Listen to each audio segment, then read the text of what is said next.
rumor told of his tragedy to his own people. No tam-tam called a familiar face by his side. Ironically, Osajefo Kwame Atuapem, showboy, was cold and motionless in an isolated infirmary in the middle of a people he did not know. His country, for which he took all risk, stabbed him with a deadly wound in his heart, like the stabbing of Brutus against Caesar, the most wicked of wounds. And like Caesar, who struggled in agony until he fell under the statue of Pompey, he fought alone in the Bucharest infirmary in Romania until the last hour. Hello dear friends, this Sankofa flight takes us to the sad day of April 27, 1972, the date of the disappearance of the first president of independent Ghana, the exceptional Pan-Africanist, late President Kwame Nkrumah. African History Daily by my daddy.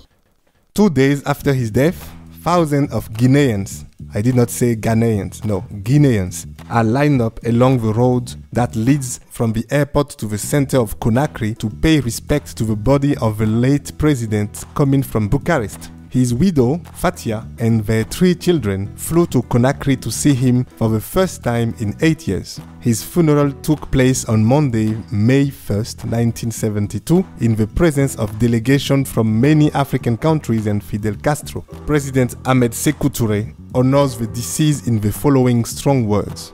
Betrayed in Ghana, he is found once again on the free soil of Guinea, co-president of a republic, to the great surprise of the imperialist powers. With Nkrumah, African unity has become an irresistible force. That's why this thinker and this man of action is not a Ghanaian, but an African, and even more so, a man. End of quote. A man excited very early by the ideas of equality, freedom, and African unity of great Pan-Africanists such as Garvey and Dubois.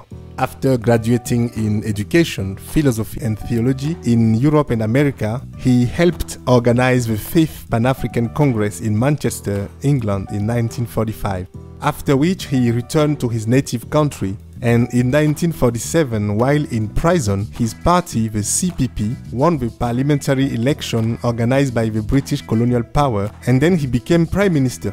His party also won the legislative election of 1956, forcing the independence of Ghana, which was proclaimed on March 6, 1957. The former Gold Coast immediately became Ghana, a name that paid tribute to the former empire of Ghana.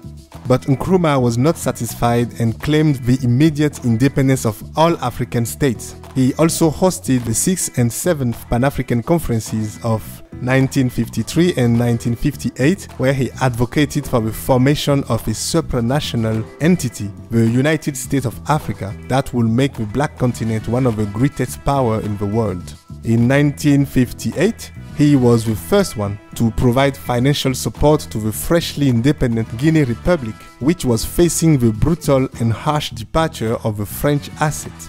He even established a first and concrete stone of Pan-Africanism when he formed in 1959 a union with Guinea, joined a year later by Mali.